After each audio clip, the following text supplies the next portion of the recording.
Hello, this is Matt on the Moon Lambeau channel. You guys remember this gentleman on your screen right here? His name is John Reed Stark, and he worked at the SEC for 18 years.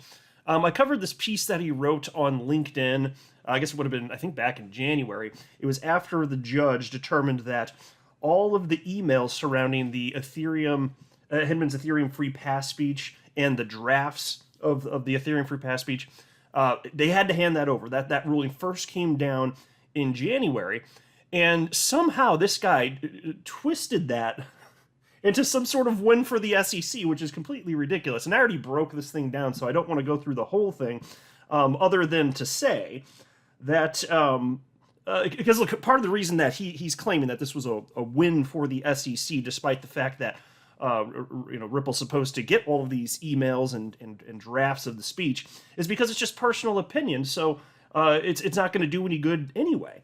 But even though it's correct, it's just personal opinion because the judge determined that to be the case. But even so, personal opinion can still be perceived as market guidance, and these two things are not mutually exclusive. So Hinman's personal opinion clearly was market guidance. We had, CNBC and all sorts of major television networks and major publications, mainstream media, the world over, frankly, reporting that the SEC had come to a decision specifically surrounding ETH, which wasn't accurate, but again, very clear that the market guided this. And John Reed Stark completely ignores this fact. Well, he's at it again, though. Now he's minimizing the egregious actions of Bill Hinman, and Attorney John Deaton had some very choice words to share, and I want to run through that to share with you the full perspective on that. But before going any further, I do want to be clear that I do not have a legal or financial background of any kind. I am not offering legal or financial advice, and you definitely should not buy or sell anything because of anything I say or write. I'm just an enthusiast who enjoys making YouTube videos about crypto-related topics, but just as a hobby and just for fun. Damn it. All right, so there's this thread, and I'm not going to go through this portion of what John Reed Stark had to say, but he had this thread on why the SEC's denial of Grayscale's spot Bitcoin ETF. He says that SEC was just spot on. So it's almost as if the SEC can do no wrong, and not that he literally won't ever critique them, but all the wacky stuff that is clearly not protecting investors, he seems to think that the SEC is just doing the right thing here. Now, somebody from the community shared this tweet from XRP community member Tag XRP, which reads as follows. And again, this was written to John Reed Stark. But why was Bill Hinman still meeting with Simpson Thacher after he was told on several occasions it's a criminal offense? Everything the SEC does goes against their mission of protecting investors. We have all the proof. We believe nothing the SEC says. And John Reed Stark actually did respond to that and wrote the following, and this is what Attorney John Deaton had some heavy critiques for, and rightfully so. So John Reed Stark wrote, "Sounds like he should not have gone to those meetings.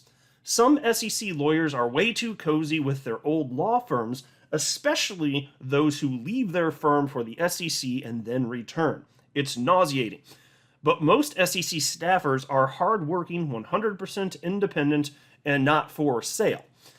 So, well, in a sense, it is good that he's acknowledging Hinman was pretty clearly in the wrong here. It's a little soft, right? Well, that comment's a little bit soft, makes a little light of this. And Attorney John Deaton, as a result, wrote the following, pretty well ripping this to shreds. And again, I say, rightfully so. He said, "John Reed Stark, come on, man. You worked for the SEC for 18 years, and you believe in the SEC. You can do better than make a comment that Hinman was too cozy with his law firm. It minimizes how egregious his conduct was, because as it turns out, it wasn't his old law firm after all. He was not receiving a retirement pension from his law firm. The SEC ethics chief informed him he was an ongoing profit-sharing partner with Simpson Thacher while being director of corporation finance." So I'll just pause there. And this is one of the things that I find is just completely hideous. They're pretending as though Hinman was retired. But the truth is, and this was found to be the case by the SEC Ethics Office, he's an ongoing profit-sharing partner. So they can try and twist this and play semantics games, but no. He was an active profit-sharing partner, and we know that after he left the SEC, obviously, he he went right back to Simpson Thatcher and started working there again. He wasn't even ever really gone, so far as I'm concerned. But anyway, Attorney Deaton continues. He kept meetings with his partners on matters before the SEC.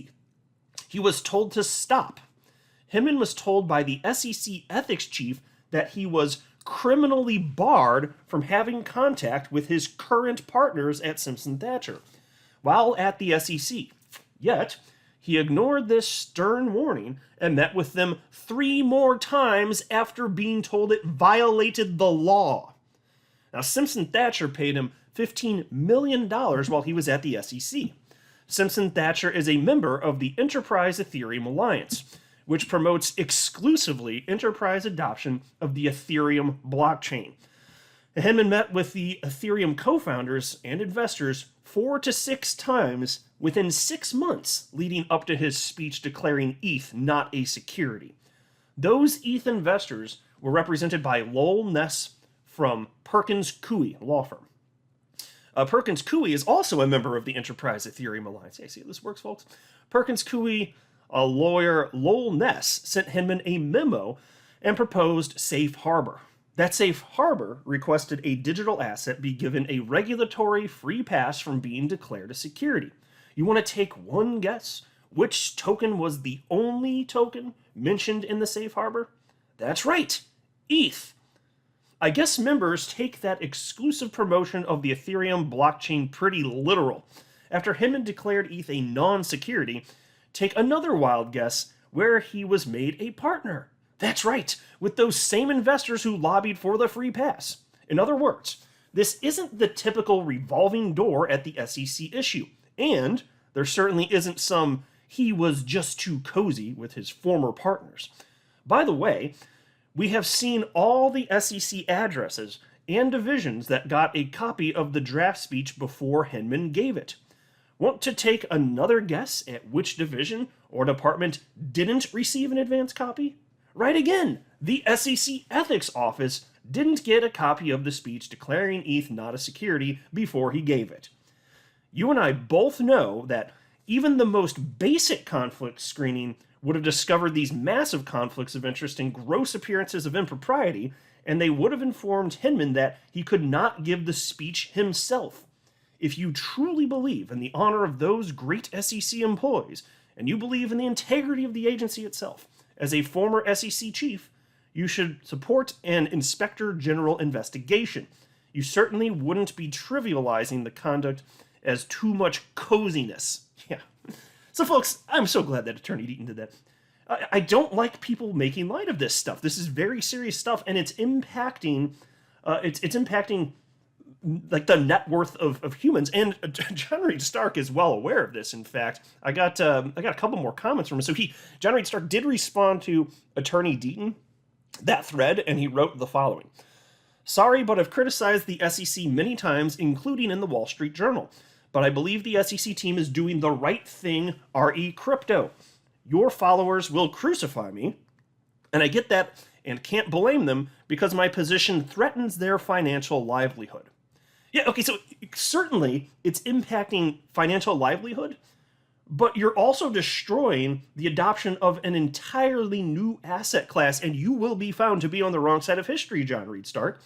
I don't know how you can say with a straight face that the SEC is taking the right approach to crypto. And so I retweeted that myself and wrote the following.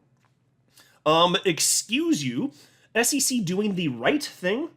So everyone working in the space that just wants to comply with the law is incorrect and clarity does exist? How can that possibly be an intellectually honest position? Everyone but you and the SEC is just wrong? No. Hell no. That was my tweet. I don't see... I mean, he's making it out as if we're just like a little bunch of whiny bitches, and the only reason that we have a serious problem is because it affects our financial livelihood. Now, frankly, that would be a good enough reason, but there's so much more to it than this. You're harming people's lives. This isn't right. This is not in line with reality, period. And Santiago Velez responded to what John Reed Stark wrote there, and he's a really sharp guy, highly intelligent, very sure, to be clear, and knows a ton about certainly the broader crypto space, but XRP and the XRP ecosystem as well.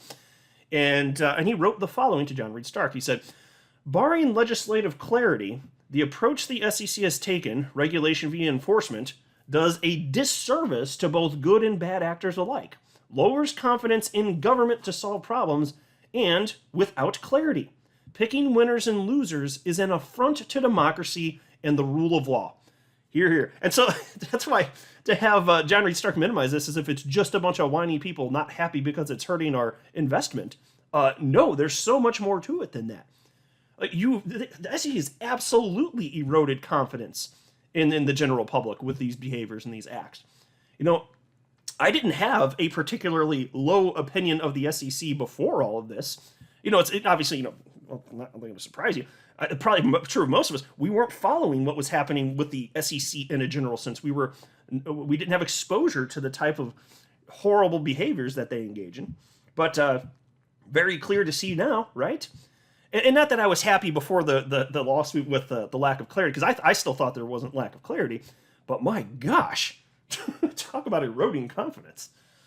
Really grinds my gears, folks. But that's why I thought I'd go ahead and cover this. And I am so glad that Attorney Deaton wrote what he wrote, because I think that he pretty well is speaking for everybody in the XRP community.